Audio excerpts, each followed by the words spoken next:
lives and heart for justice. Very passionate for God and loves his word. Loves you guys too, by the way, very, very much. It's evident in the incredible heart she has to serve you guys. And so we welcome you. Go for it. Let it rip. Well, good morning. How is everybody doing this morning? And, you know, we've got an amazing God. He pours out so much through the people that he puts in light. His children, his pastors, all of us are children of God.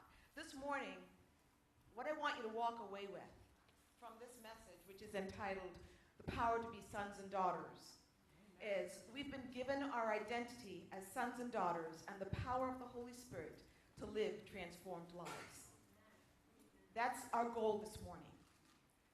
So when I say something, I'm asking you to put yourself in that place because you are a child of God. Is there anyone, first of all, here who is not a Christian?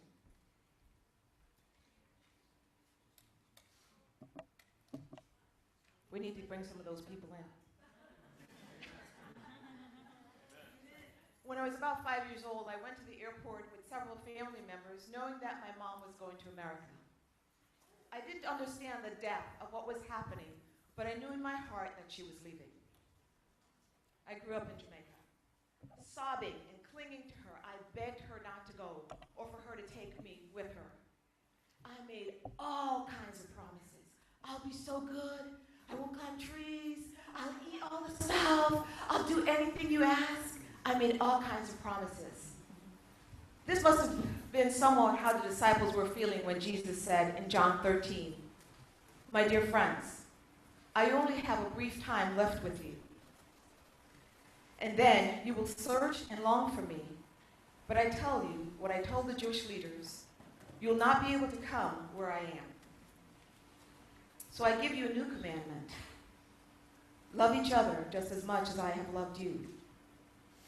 For when you demonstrate the same love I have for you by loving one another, everyone will know that you are my true followers." Peter interjected, "But Master, where are you going?" Jesus replied, "Where I am going, you won't be able to follow. But one day, you will follow me there." Peter, the rock, said, "What do you mean I'm not able to follow you now? I would sacrifice my life to die for you." I'm sure my mom reassured me not to worry, that my grandmother would be there, my aunts, my family members were going to be there. And of course, the reassurance that she would be back. That's what Jesus did. He comforted the disciples through their uncertainties, through their fears. They've been with him for 3 years. They've been walking with him. They've been in his presence. They've been around him. They've been eating with him. They've been where he's gone. They've shared incredible experiences with him. And now the fear that they're leaving. And this is what Jesus says to them during this time. Don't worry or surrender to fear. You've believed in God. Now trust and believe in me also. My Father's kingdom is like a house with many dwelling places. If it were otherwise, I would tell you plainly, because I'm leaving soon to go and prepare a place for you to rest. And when everything is ready, I will come back and take you with me so that you will be where I am. And you already know the way to the place where I'm going." Thomas said to him, "Master, we don't know where you're going, so how could we know the way there?" Jesus explained, "I am the way, I am the truth, and I am the life. No one comes next to the Father except through faith in me. To know me is to know my Father too. And from now on, you will realize that you have seen him and experienced him." Philip spoke up, "Lord, show us the Father, and that will be all that we need."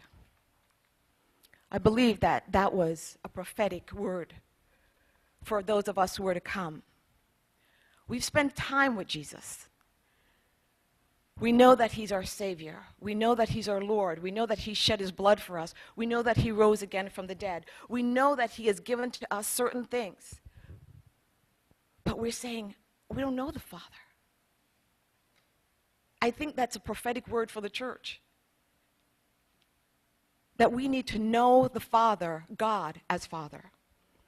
Jesus replied, Philip, I've been with you all this time, and you still don't know who I am?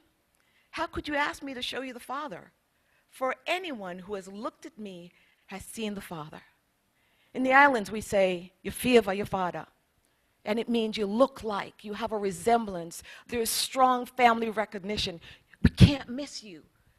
We see you walking down the street and we know exactly who you are. We know exactly what clan you belong to. We know exactly what bloodline you're part of.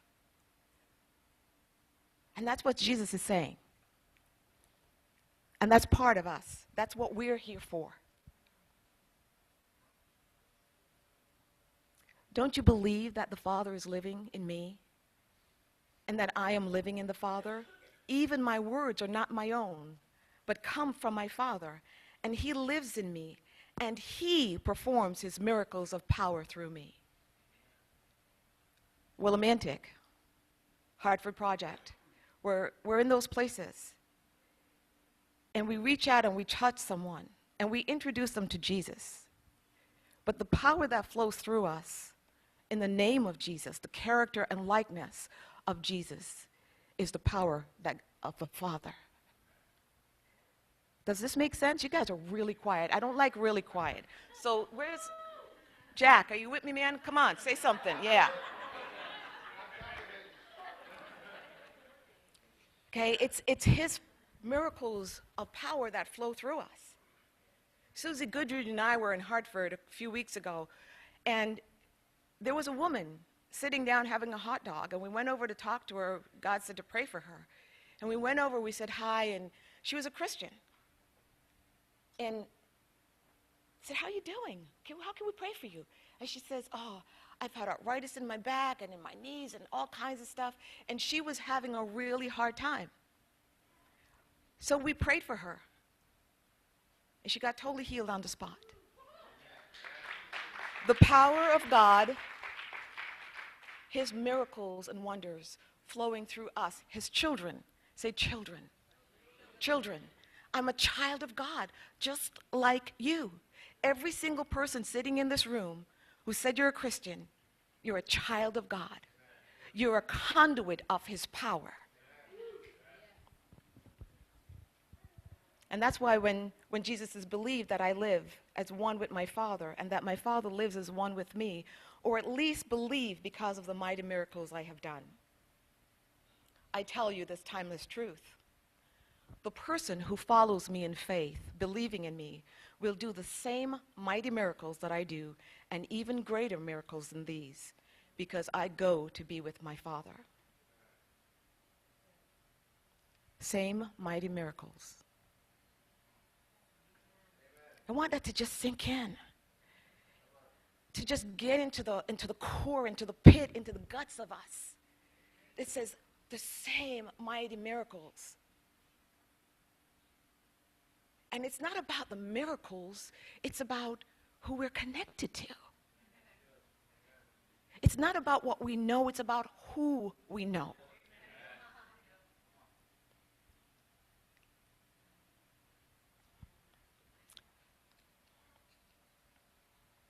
For I will do whatever you ask me to do when you ask in my name. You know what that means? I'd always go, in the name of Jesus.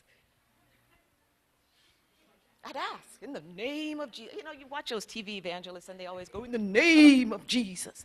And you think that's what you have to do. But it's not just Jesus. It's the character and likeness and the spirit and the relationship and the conduit and the nature of his intimacy with the Father. That's what we're giving. That's what we're bringing. That's what we're walking in. Every song we sang today was like, whoa, this is awesome. On target. Same spirit.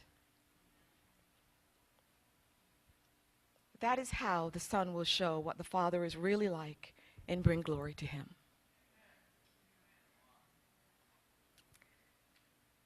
Intimacy is key to knowing God and Jesus determines my identity because I'm being transformed into the image and likeness of the Son. Just want you guys to know something. When we walk in that place of sonship, God gives us something else. He gives us something else. And this is so cool. Well, first of all, let's just understand a few things. When you think of God, close your eyes, please, for a moment. And think of this. When you go to God, when you approach God, what is that like? What are you feeling as you approach God? What are you seeing? How is he responding to you?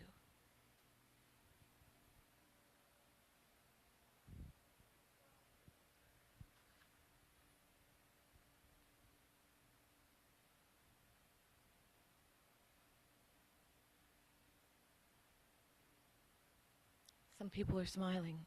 Some people are tentative. Some people are hesitant. Some people are, I don't go near him. Some jumps in, sit on his lap, play with his beard. I always picture God with one. My grandfather had one of those scrubby ones, so. How are you seeing yourself approaching God? And then the next part of this is, how do you see God approaching you? Are you seeing God as condemning? Are you seeing God as purposeful and deliberate and demanding and putting guilt and shame and condemnation? Or are you realizing that from Ephesians, this is what God does. This is part of my preach myself happy. When I get into that place where I don't know, this is what I do. I remind myself. I said, he chose me, and you can put your name in here. He chose me to be his very own, joining me to him even before he laid the foundation of the universe. Before anything else was, God chose you. Before there was one molecule, or my husband will probably tell me the right phrase, God chose you. Before anything else, he said, I want you. You're mine. He chose you. So he's given us this thing where it's like, listen, you're not orphaned. You're mine. You are totally and completely and absolutely mine. I want, need, desire, and I have done everything before the foundation. Actually, I laid the foundation of the earth for you. Go figure that. Whew. Oh. Because of his great love, he ordained. Now you think of ordained as something religious, right? Like, I'm going to be ordained to be. No, but this is what it means. He said he marked us with his love. That is, he stamped us and sealed us. You know that song, Signed, Sealed, Delivered, I'm his? That's my song for there. I'm signed, sealed, and delivered. I'm the Lord's. You're the Lord's. We're his. Listen, you bear the mark of God. You've been sealed. Holy cow. This is huge. This is not a little thing. Listen, when God says, I want you to know your identity, he's not talking about, I'm a Christian and you just got the badge. He wants you to know you've been stamped and sealed in the heart. It's not a temporary, fleeting thing. It's not something you can lose because you step out of his will. He says, I'm waiting. Come back. Did you mess up? Listen, if you messed up, turn around. If you feel weak, he's your strength. If you don't know who you are, look at him. If you can't see your brothers and sisters for who Christ made them, go back to him. Because you know what God's been doing? He's been putting us in family. He's been putting us in family. Listen, my mom she had a stroke in March. And after I tried calling my husband, I called Jamie and Kieran and Weston, my pastors, my friends, my family. And instead of going into panic and full-blown, oh, this is going to be awful, I said, okay, Lord, by your Spirit, teach me. And just before that, we had that conference with Surprise, and Surprise told us a story. He told us the story of this man who had not been in the church. His wife had been praying for him for years and years and years to become a Christian, and the man mocked and jeered and called her all kinds of stuff. And he had a stroke. And months went by. He couldn't walk, he couldn't speak, he was incontinent, all that stuff. And the wife said to Surprise, please come and pray for him. Please come and pray for him. Surprise went, prayed for him, and he was healed. Can I tell you that's a story that came to my heart? I said, Jesus, Papa God, Holy Spirit, what you've done for one, you'll do for others.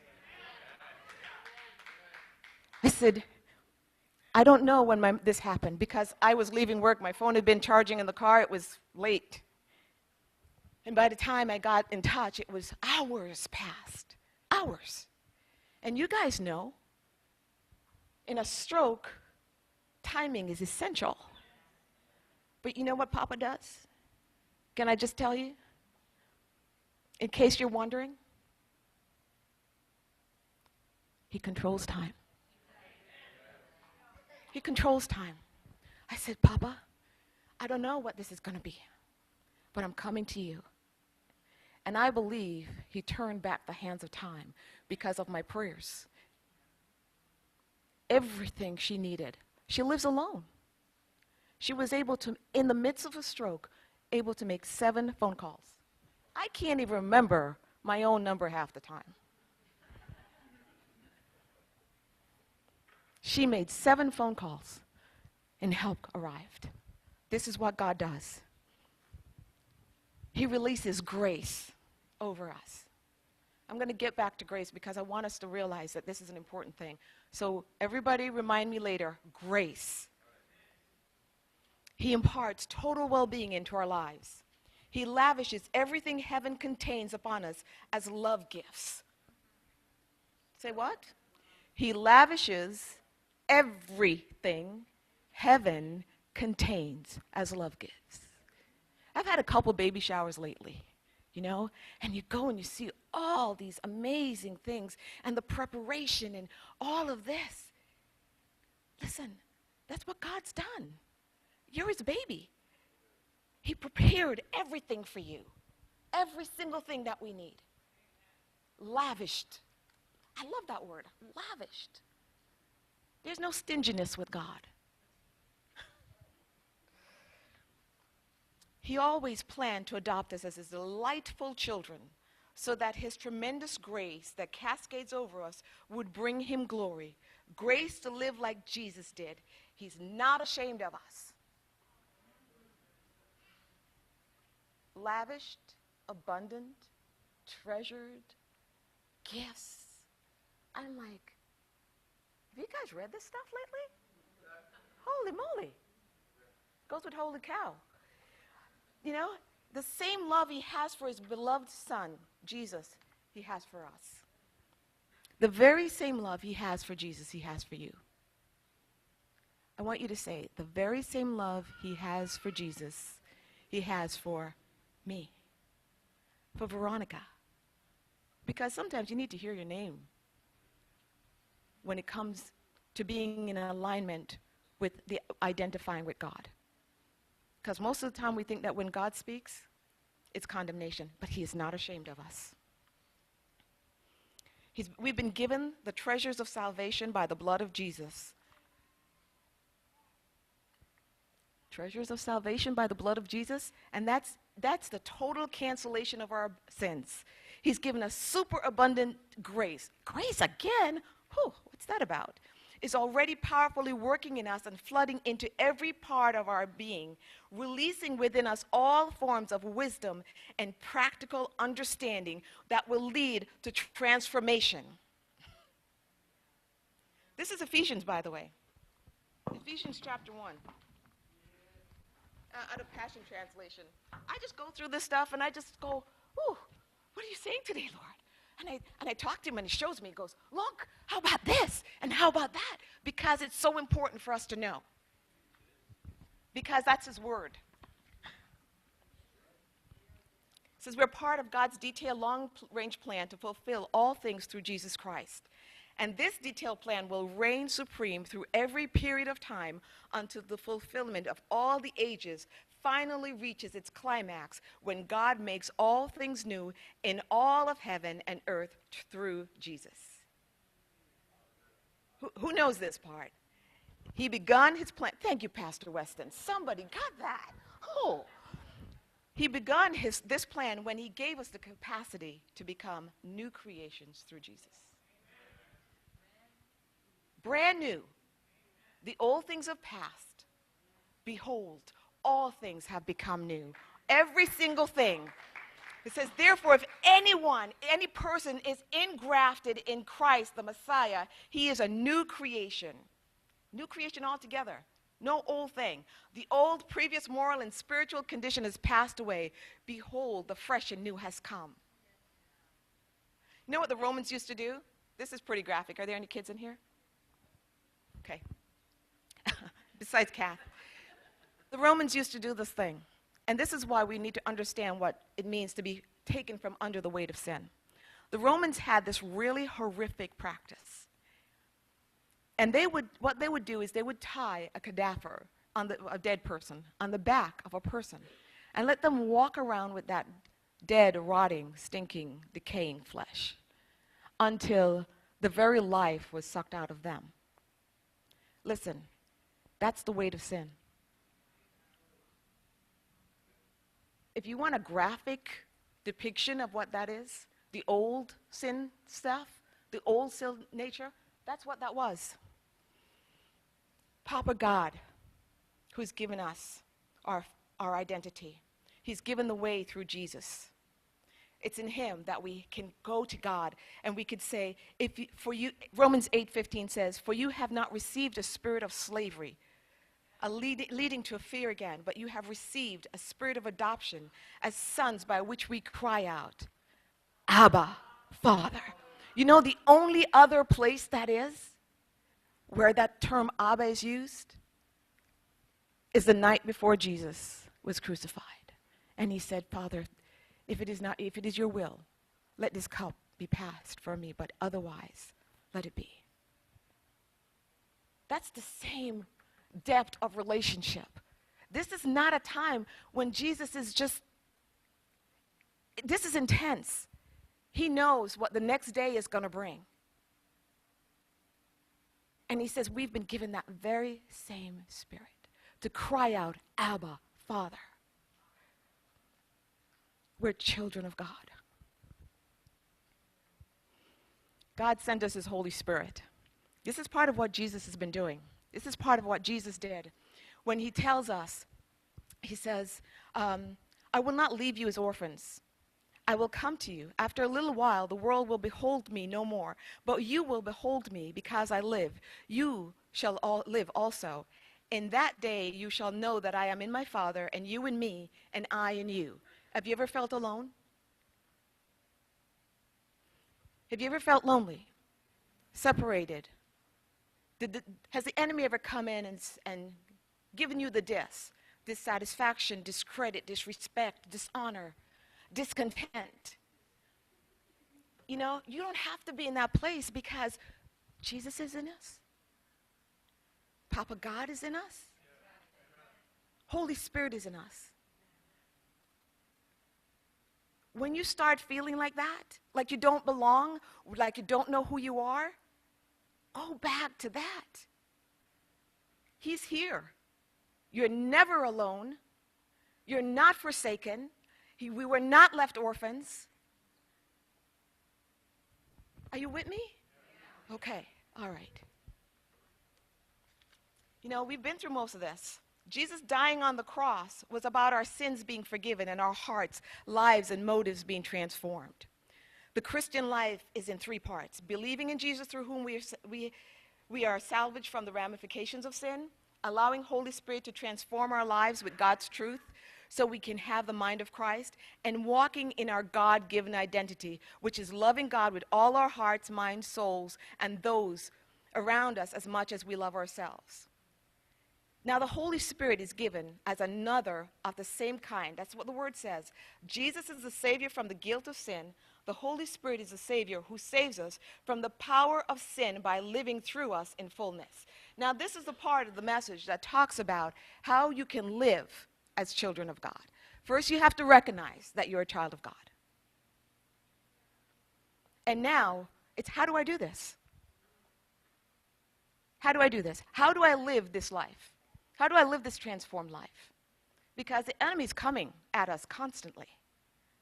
You know, I'm not undermining or saying anything about the circumstances that we're in, but we're not under the circumstances. There's tough stuff going on. I know.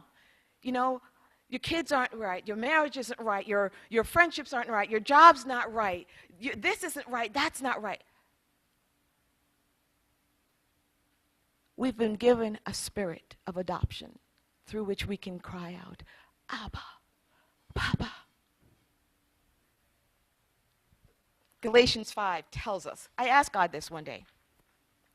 I said, I don't know how to live that way. I don't know how to live that transformed life, that life without sin. And he sends me to Galatians chapter 5. It says, beloved ones, God has called us to live a life of freedom in the Holy Spirit, but don't view this wonderful freedom as an opportunity to set up a base of operations in the natural realm. Freedom means that we become so completely free of self-indulgence that we become servants of one another, expressing love in all we do. This is like, wow, servants of one another. Ooh, okay then. For love completes the law of God. All of the law can be summarized in one grand statement. Demonstrate love to your neighbor even as you care for and love yourself. This is how we do it. You guys ready? Listening? Take a deep breath. Okay. As you yield freely and fully to the dynamic life and power of the Holy Spirit, you will abandon the cravings of your self-life. For your self-life craves the things that offend the Holy Spirit and hinder him from living free within you. And the Holy Spirit's intense cravings hinder your old self-life from dominating you. You remember I talked about that dead man? Okay? That's what the Holy Spirit is. He keeps that man from dominating you. The Holy Spirit is the only one who defeats the cravings of your natural life. So the very first part in verse 16 is, yield freely and fully to the dynamic life and power of the Holy Spirit. That's the answer. What's the question? How do I live that transformed life?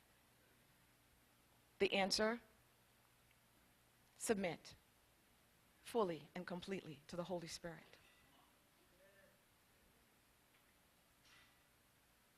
And let me tell you what it looks like.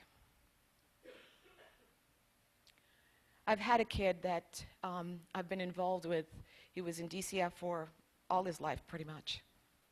And he's now 21 years old, and we keep in touch. He aged out of the system. And back and forth, you know, sometimes I can't find him, but he always gets in touch with me. And the other day, he came to Hartford from New Haven. God supernaturally connected us on the street. Go figure. All right? God supernaturally connected us. And then he called me one day and he said, I'm going to come back to Hartford. This is after I'd gotten him into a shelter, got him set up so he could get some resources and do that kind of stuff.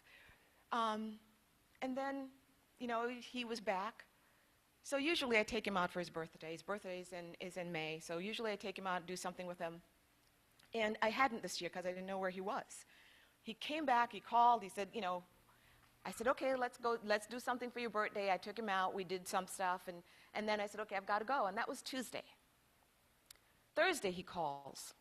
I'm like, you don't sound good. What's the matter? He goes, I'm sick. I said, really? How come? I'm sleeping outside under the bridge. Why are you sleeping under the bridge? I got kicked out of the shelter. I got into an argument with someone and they kicked me out. Really? Now, my old life would have said, run to the rescue! Dun, dun, dun, underdog, to the rescue. I would have gone, I would have grabbed him up, I would have found some place, I'd have made sure he was okay. And I'm like, wow, this is really weird. Nothing. I don't feel like I need to do that. I don't feel like I have to submit myself to that. And you know me, I'm like one of those people, okay? So I'm like, okay. So now Friday, this is Thursday, Friday we go to the soup kitchen. And I'm going to the soup kitchen and I hear this voice going, you're some Christian. Mm-hmm. Right, you think that this is really how you do this? Because you've got this person who really needs your help, but you're going to go to the soup kitchen and feed these other people who don't really need your help. Why don't you go pick him up and take care of him and make sure he's got food? And this is what's going on. Here's how I dealt with that. My papa doesn't speak to me that way. Holy Spirit is the wind. If he wants me to go somewhere, I am totally at his disposal. He just brings me there. I don't have to be driven by guilt. And so, what ends up happening, I worked all day Friday, then I made some phone calls and tried to get him some resources and stuff like that. And come Monday morning, and now there's nothing, okay? The whole weekend, he's going to be under the bridge. Under the bridge. And I'm like, what kind of a person am I? This voice is back. He's on the bridge. So Sunday, I'm like, okay, after I leave church, if he's still there, I'm going to go. So I text him. He doesn't answer. Come Monday morning, early. One of the people I called on Friday calls me back. Okay, can I get in touch with him? Yes, yes, yes. He calls him, finds out, okay, make sure he's okay. Then he calls the shelter that he'd been kicked out of. Then he calls me back. He hadn't been kicked out of the shelter. Then he calls me back. See, sometimes the enemy wants to do things in our lives that's not godly. Pastor Jerry told me one time about unsanctified mercy. And the way you get to that place of unsanctified mercy, am I saying that word right? You know what it means, S-A-N-C-T-I, so on, is guilt. Not allowing the Holy Spirit to rule and reign. And so by allowing the Holy Spirit to rule and reign, I didn't submit myself and surrender to that voice that was trying to compel me to jump in and do something that I shouldn't do. And it seems good. But it wasn't God. Okay? It wasn't God. Grace. Grace, the grace that comes through the power of the Holy Spirit. We've talked a lot about grace, superabundant grace, grace for this, grace for that. Grace is a tool of God that makes you change. It's God's empowerment. God's willingness to use his power and his ability on our behalf. This power is a transformational power of Holy Spirit at work in the sons of God.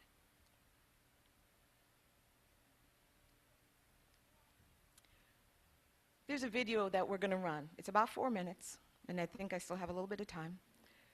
But while this is running, there's some questions I'd like you to answer. Do I see myself anywhere in this? If that were me, what would I change? How would I have approached it? And how can I apply some of what I'm seeing and learning through this in my life today?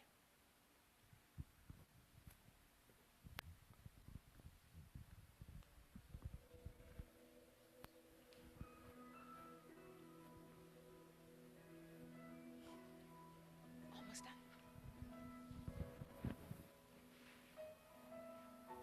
I can only imagine what it will be like when I walk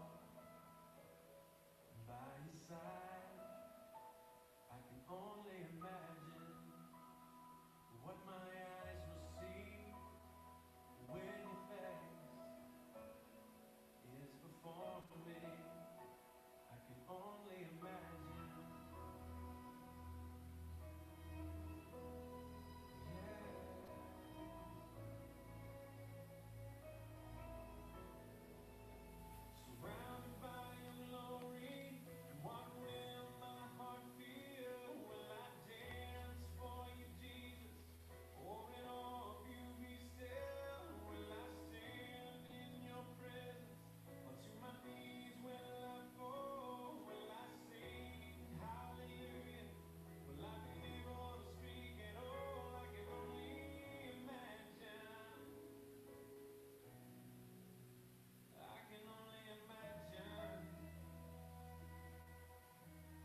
Did you see yourself in there?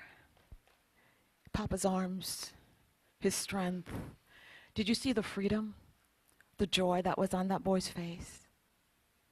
Did you see the incredible love and compassion that that father had to do anything, to let that son who was in such a desperate place, if we looked at it from our eyes, experience freedom, joy? And, you know, the world calls it natural. We call it supernatural. That's what God calls us to do. It's that place of living supernaturally. It's the love of God that fulfills the law, that allows us to love each other. And you know what? Allows us to love ourselves. How many of us don't love ourselves? Because you think that's wrong. That's not what Jesus says. That's not what the Word says.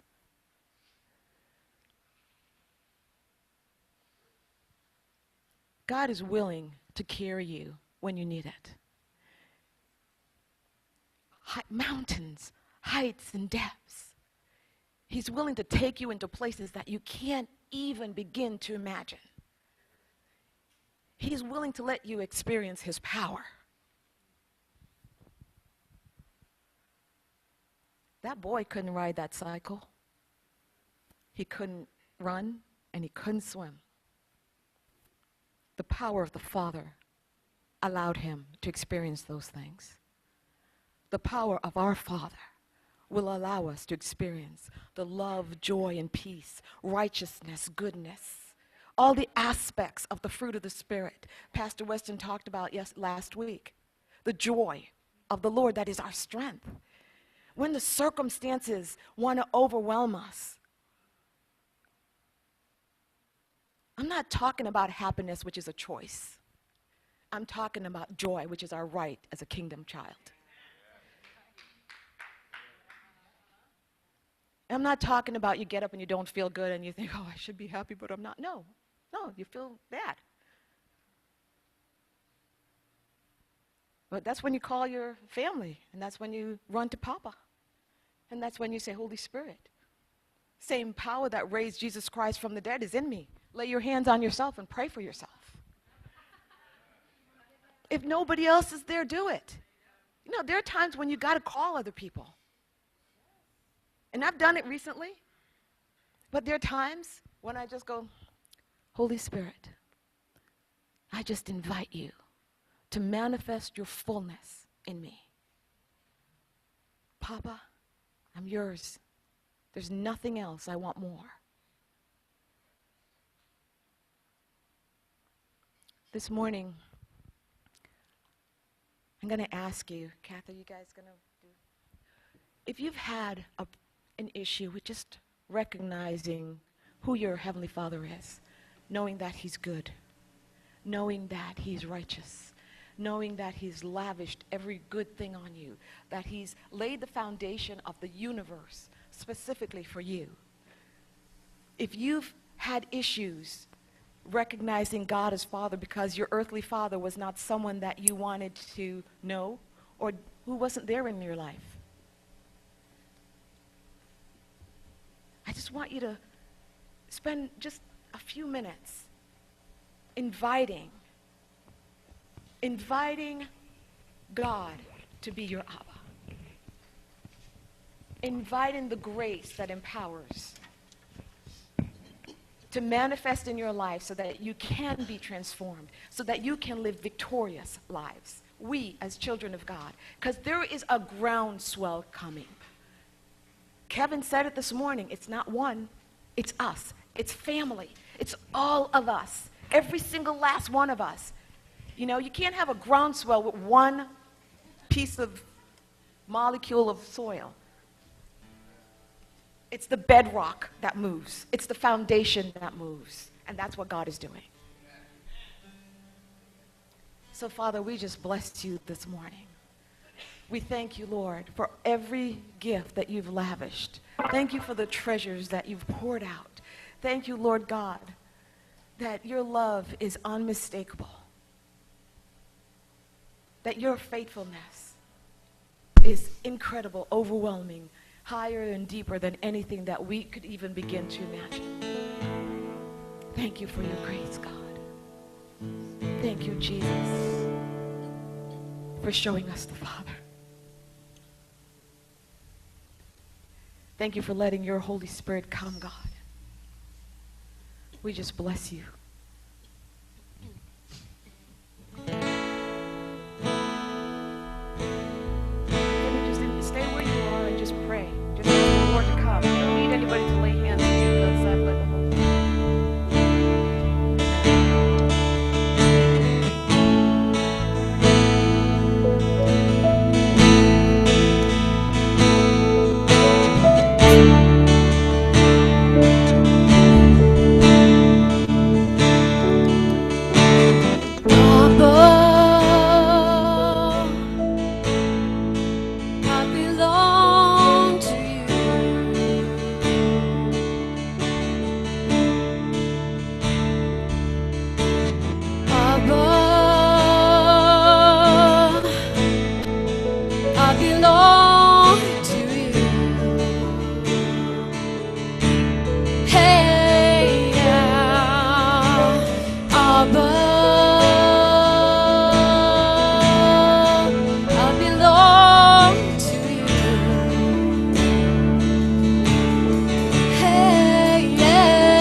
You're more real than the ground I'm standing on.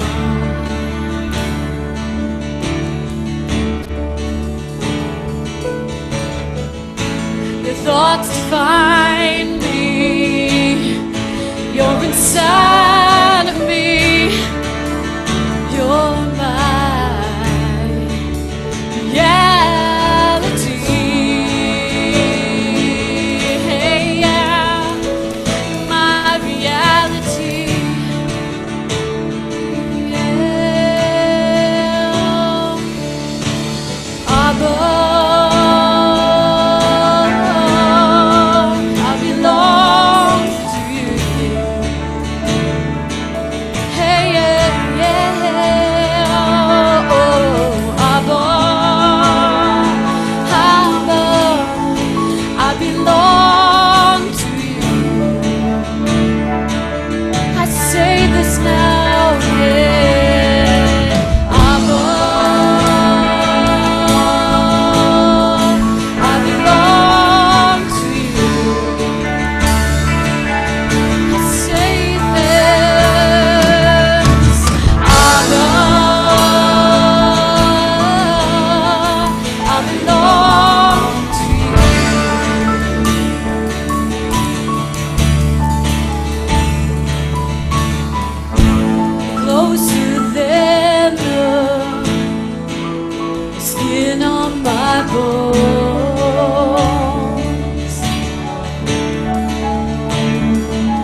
just receive all love. Oh, I receive all of you. Yeah, I belong to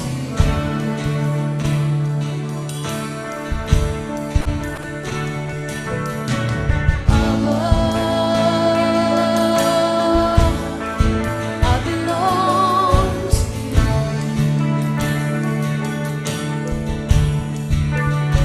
I'm gonna let you love me. Gonna let you love me. Gonna let you love me. Gonna let you love me. Gonna let you love me. Gonna let you love me. I'm gonna let you love me. I'm gonna let you love me. 'Cause you know me so well. 'Cause you know me so well. You know me so well. Oh, me so well. Oh, me so well.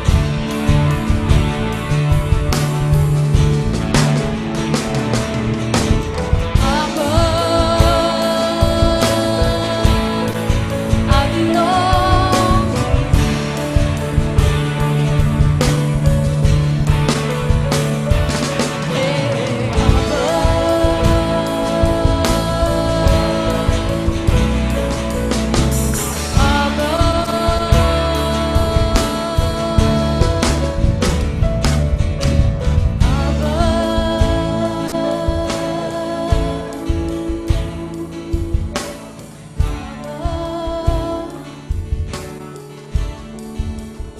Thank you, Lord.